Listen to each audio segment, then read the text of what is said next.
Brian, we got to start from where this team began in the Tokyo experience and where it ended. It got off to that slow start. Let's talk about the journey for Team USA.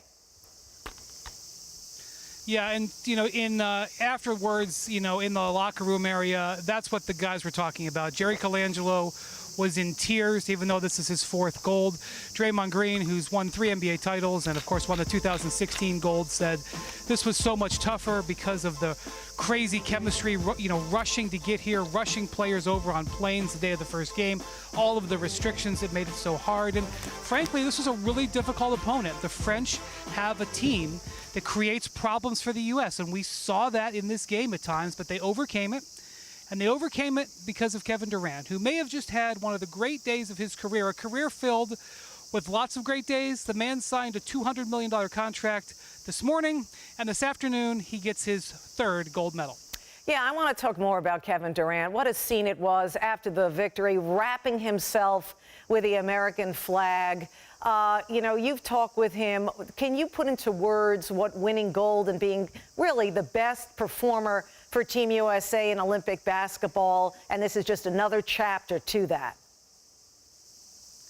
When he committed, Linda, to doing this, it was as good of a commitment as USA Basketball's ever received, because he was such a difference-making player, coming off a year where he had a short season, coming off an Achilles tendon.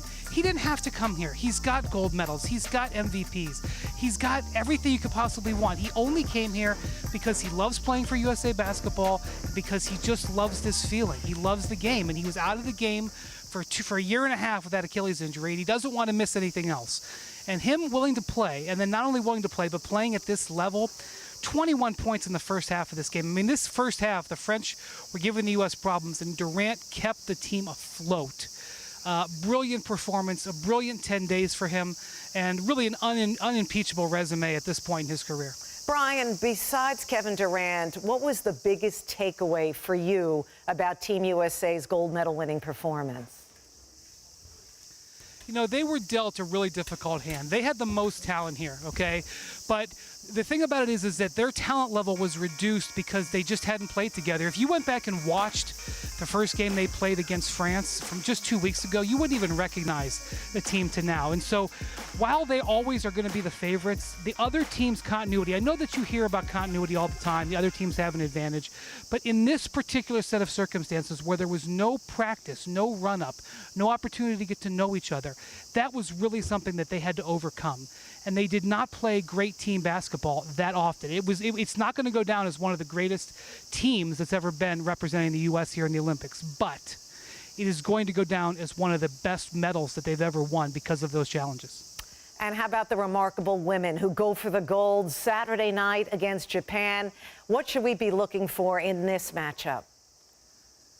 I'll tell you what. It's a 11:30 game here. It's 12:30, or it's at 10:30 on the East Coast.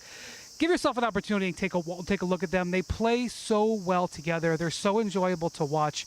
And Sue Bird and Diana Taurasi, two of the greatest Olympians we've ever seen, going for their 5th gold medals. 5th. No one in any basketball level in history, men or women, has ever won 5. They're going for 5. You get to watch Breanna Stewart play brilliantly, Brittany Griner. They are a joy to watch. And I'll say this, the Japanese make a lot of three-pointers. It's a classic upset situation we see in March Madness. They could hit 15 threes. They are playing at home. It is an incredible run to get here. So go watch it like a 16 seed versus a 1 and see what happens. It's just so great for you. I mean, no fans. You're there. You get to experience this. Keep doing the great work, Brian. Appreciate you. Thanks for watching ESPN on YouTube. For live streaming sports and premium content, subscribe to ESPN+.